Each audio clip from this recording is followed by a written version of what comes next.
Saudara, memperbarui informasi terkini penanganan kasus dugaan korupsi sertifikasi K3 yang menjerat ex-Wamenaker Immanuel Ebenezer akan dilaporkan jurnalis Kompas TV Ariel Wiranata dan juru kamera Denny Yosua dari gedung KPK.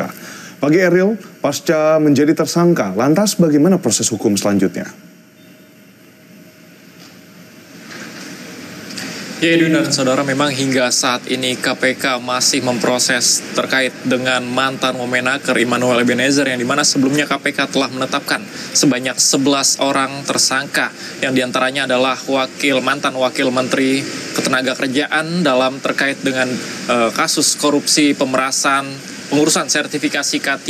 Dan dalam hal ini juga sebelumnya dikatakan bahwa dari tim Prabowo Mania 08 yang dimana merupakan pendukung Prabowo Subianto, yang merupakan Immanuel Ebenezer tersebut sebelumnya adalah ketua. Dalam hal ini ia menyiapkan tim hukum untuk membantu terkait dengan proses hukum dari mantan wakil menteri ketenagakerjaan Immanuel Ebenezer dalam proses hukum ke depannya. Dan dalam hal ini juga 11 tersangka tersebut sudah ditahan oleh KPK dalam 20 hari ke depan.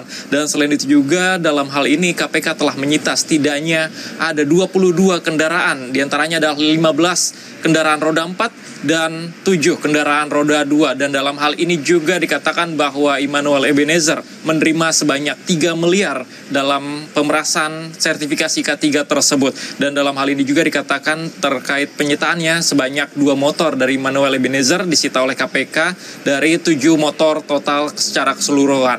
Dan sebelumnya juga dikatakan bahwa dari Presiden Prabowo Subianto mengatakan bahwa dalam hal ini sudah resmi memecat atau memberhentikan dari mantan wakil menteri ketenagakerjaan Immanuel Ebenezer. Dan hingga saat ini memang masih belum dapat dipastikan siapa pengganti dari wakil menteri ketenagakerjaan tersebut, karena ini merupakan hak progresif dari Prabowo Subianto. Edwin. Baik, tadi sudah disampaikan bahwa untuk pengganti dari Noel di sini masih belum dipastikan karena merupakan hak prerogatif dari Presiden Prabowo Subianto. Nah, Ariel di sini berbicara soal tadi sertifikasi K3 yang memang di markup seperti itu.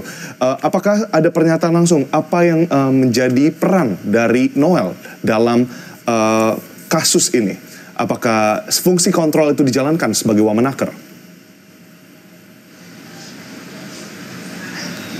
Ya, tentu saja Edwin, seharusnya sebagai Wamenaker dari mantan Wamenaker Immanuel Ebenezer ini harusnya menjalankan fungsi pengawasan terkait dengan adanya tindak korupsi yang terjadi pemerasan sertifikasi K3, karena dalam hal ini juga dikatakan bahwa terkait dengan pengadaan sertifikasi K3 tersebut menaikkan tarif ataupun besaran sehingga terjadinya pembengkakan biaya dana yang seharusnya biaya tersebut tidak sedemikian rupa. Namun dalam hal ini juga dikatakan dari Menaker bahwa ia akan membenah diri terkait dengan dalam Kementerian Ketenagakerjaan, yang dimana dalam hal ini adalah salah satu anggotanya yaitu mantan wakil menteri ketenagakerjaan terlibat terkait dengan kasus korupsi pemerasan. Dan dalam hal ini juga nantinya ke depannya akan dilakukan membenah diri, karena dalam hal ini Menteri Ketenagakerjaan mengatakan tidak akan memberikan toleransi terkait dengan tindak korupsi yang diberikan atau dilakukan hingga saat ini. Edwin.